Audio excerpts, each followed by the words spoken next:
descompactação aparente, ou seja, aquela onde a gente consegue enxergar até onde vai a profundidade da raiz, principalmente raízes mais finas, não exatamente a pivotante, mas aquelas raízes, radicelas laterais, onde foi mais visível para nós, cavando, na média, onde foi tratado com microgel, já no terceiro ano, a gente percebe uma profundidade maior de radicelas, de raízes finas, aquelas raízes secundárias, até uma profundidade maior na área tratada com microgel, né, de 14 centímetros de profundidade. Compactação medida mesmo em kPa por penetrômetro que mede a densidade do solo, apenas uma medida, nós fizemos sobreposição das barras de área padrão e da área microgel.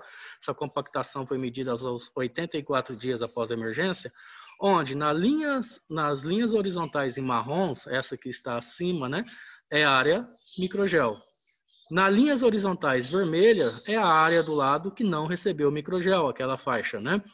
O que a gente percebe? Que nos primeiros 20 centímetros, apesar de até ali nos 10, 6 centímetros estar abaixo de 1000 kPa, o que é interessante para nós, a gente tem percebido nas nossas áreas de consultoria que até no máximo 1,5, 1.500 kPa são as áreas mais responsivas em produtividade.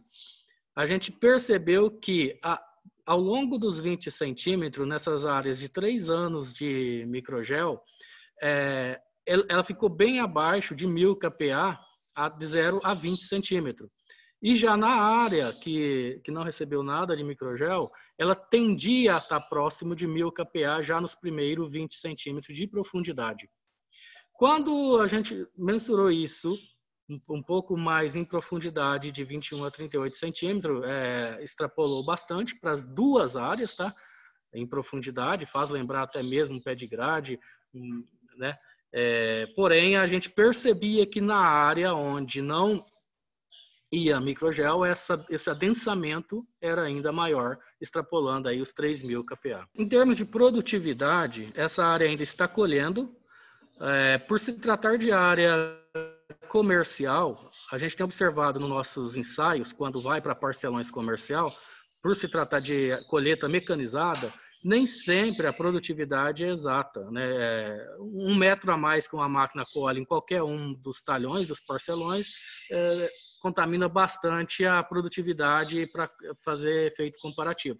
Então, o que a gente tem adotado quando se faz parcelões em fazendas?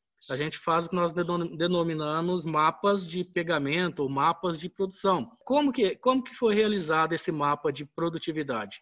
Na área que foi microgel, amostramos aleatoriamente 40 plantas, da mesma forma que fizemos na área onde nunca foi microgel. Essas plantas é mensurado quantidade de número de nós, que são essa linha em branco central, né, que isso aí significa cada entrenó tem em torno de 5 centímetros e estava em média 25 nós, ambas as plantas. Ou seja, o número de nós foi parecido, tá? Variedade idêntica. Porém, esses ramos laterais, contado embaixo, 1, 2, 3, 4, 5, significa a posição no ramo que existia capulho. Esse total de plantas é feito a média de cada posição nesse ramo de capulhos pegos, ou seja, não abortados. As cores verdes, ela mostra na onde eu tenho maior pegamento de capulho, consequentemente maior arroba, que consequentemente maior porcentagem de arrobas por planta nos terços da planta, seja bacheiro, meio terço, ponteiro, para ambos os talhões, né? O que a gente observou? Depois de amostradas plantas aleatórias em cada um dos talhões, foi desenhado esse mapa fenológico, onde também é possível estimar a produtividade nessa área. Pessoal, pela nossa experiência, esses mapas têm dado muito certo para estimar a produtividade, onde, apesar que quando a máquina entra colhendo, existe a diferença, muitas vezes para menos, né? O mapa ele tem tendência a mostrar um pouco mais de produtividade, mas é porque aqui a gente não considera perdas de colheita, né? Aqui está como um todo. Então, o que a gente percebeu? Que na área com microgel, a gente estimou 371 arrobas de algodão e na área sem microgel, 331 arroba.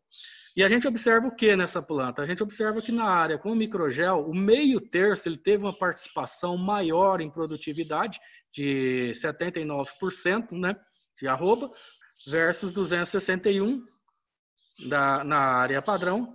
Porém, o que chama mesmo a atenção é que o bacheiro na área com o microgel tivemos menos perdas por podridão ou por abortamento.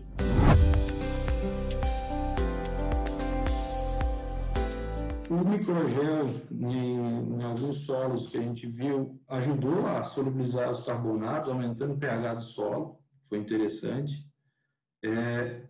A questão do nitrogênio e do cálcio, né? Mesmo em áreas com altas produtividades, aí, uma área bem alta fertilidade, aí, deu essa diferença de nitrogênio e cálcio, né? Isso é interessante também. Em relação aos nematóides, não vimos benefício, né? E a gente conclui também que em ambientes de alto potencial produtivo, os atributos morfológicos do solo, que é essa classificação de solos que foi feita, ela vai nortear o manejo que a gente vai adotar, né? Talvez o próximo passo seja testar diferentes doses do produto em alguns tipos de solo diferentes, aí a gente tem que pensar lá para frente.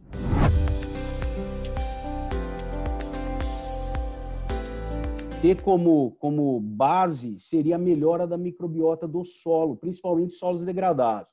Hoje nós sabemos que o grande desafio, né, nosso no Brasil é a melhoria do nosso solo, tá? Que em sua maior parte é degradado, principalmente a maior parte das pastagens, né? Eu convivo muito com a área de pastagem, mais de 85% das pastagens do nosso solo são degradadas. E aí, o que eu posso estar trabalhando para melhorar, né? Todo mundo trabalha lógico, a calagem, a gessagem, mas existe algum artifício, né? Então seria esse um objetivo do nosso trabalho. As folhas das pontas necrosando, e onde se aplicou o produto microgel, um verde mais intenso e um tamanho maior, onde nós medimos. Claro, o trabalho está bem mais complexo, aí a gente sintetizou, mas assim, essa foto é nítida. Nós avaliamos comprimento e largura das folhas, onde se aplicou e onde não se aplicou. Que aí, ó, tá a tabela de Excel, e onde nós vimos que a área foliar, que nós pegamos a média de comprimento, tá aqui no primeiro, tá? Média de comprimento, e depois a média de largura. Onde se aplicou o microgel, você fazendo largura por comprimento, nós fizemos 10 avaliações de folha. Aí, ó, o comparativo entre testemunha e microgel, nós também coletamos em 1 metro quadrado de cada parcelas e pesamos também, tá? E extrapolamos isso para 1 hectare, claro. Então, onde usou microgel 8.800 quilos por hectare e onde foi testemunha 7.000, mostrando tudo isso que nós falamos aí se converteu em produtividade agrícola na pastagem. Então, nós pegamos e avaliamos, né, fizemos uma análise de solo e levamos o solo para essa minha professora fazer a cultura e o desenvolvimento, né, de fungos e bactérias. Tal. Então, tanto na área foi a testemunha, que é o solo degradado, quanto na área onde nós aplicamos o microgel após 60 dias. Então, dá para ver claramente, pessoal, onde foi testemunha, aqui alguns pontos de colonização. E do lado direito, né, o desenvolvimento das colônias onde se aplicou o microgel. E está aí, foi feito com o método, como foi feito. A professora me destrinchou, mas como de novo. Não dava para colocar o método aí pelo tempo da nossa apresentação.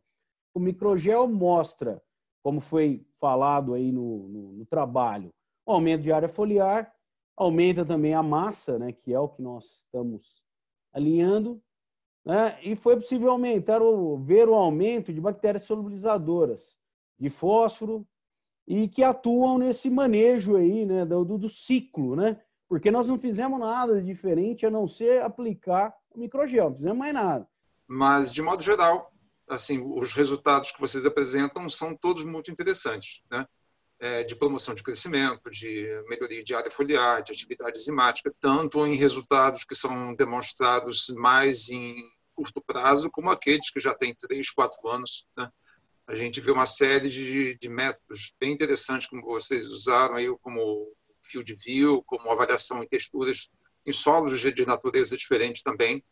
Então, muito interessante aí todos os trabalhos que vocês fizeram em regiões bem distintas, aí, como lá no oeste da Bahia, mais aqui para o nosso lado de Goiás. Então, muito bacana ver o avanço do uso da tecnologia e que tipo de resultado a gente pode extrair. E ver que o nosso trabalho tem dado fruto, isso que é o mais gratificante, né? Por quê? Porque a gente começou a falar um pouquinho dessa visão de microbiologia do solo, uns 5 anos atrás, que a gente começou a ir no mundo mais prático, e a gente não sabia até onde a gente ia conseguir chegar, né, na prática. E o mais bacana é que a gente se deparou com a prática veio de encontro com a gente. Isso aí está muito claro nos trabalhos, né? Quando a gente fala assim, né, eu estava vendo agora o comentário do Murilo, né, de padronizar a amostra, como não foi feito, foi vindo assim, o que o pessoal tem visto na prática de resultado, né? Então, cada um tem enxergado, por um lado, essa multifuncionalidade da parte biológica do solo. O que para a gente que é cientista é legal, né? Que a gente também aprende, porque tem algumas variáveis que a gente vê o pessoal mensurando, que eu nunca ia pensar em mensurar se eu fosse olhar só a teoria para falar de microbiologia do solo, né? Achei super legal o desenho da planta do algodão, né? Os capulhos, tal. Então são coisas que é muito interessante, como que a sensibilidade de quem conhece o campo, né, pode ajudar e complementar o que a gente tenta desenvolver na teoria. E acho que disso aí se refletiu muita coisa, né? Vou falar por mim, mas acredito que os outros colegas pesquisadores têm a mesma sensação. A gente já está repensando a maneira como a gente faz os trabalhos, as pesquisas, como a gente avalia.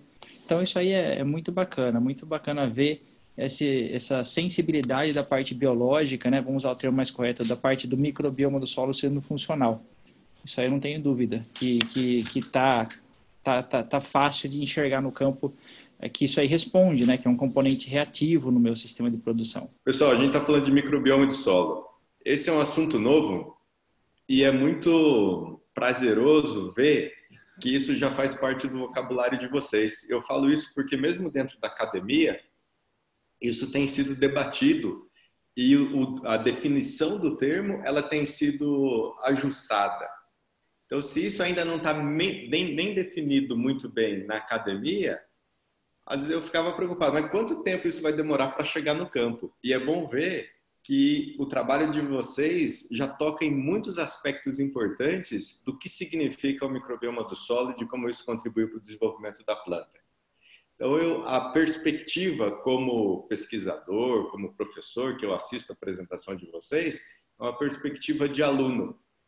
Eu tenho todos os conceitos teóricos bem elaborados e eu me sinto como se estivesse numa aula para entender como que a teoria ela reflete na prática também o valor do trabalho em campo, né? Eu sei que algumas pessoas fizeram uma defesa no sentido de que foi chamado de farm test ou de percepção de campo ou de validação de campo, que tem um peso muito grande para a gente entender o impacto da tecnologia e das avaliações. Aproveitando, eu posso dizer que eu consigo, de alguma maneira, com um equilíbrio, eu convivo até às vezes com a própria praga, com a própria doença, de uma maneira que não afete tanto o meu rendimento, digamos assim. Isso de fato acontece, viu, Caio? Mesmo em áreas que você não... porque assim, a gente tem a mente organizada assim, se o patógeno está presente ou ausente. E na prática não é assim que funciona.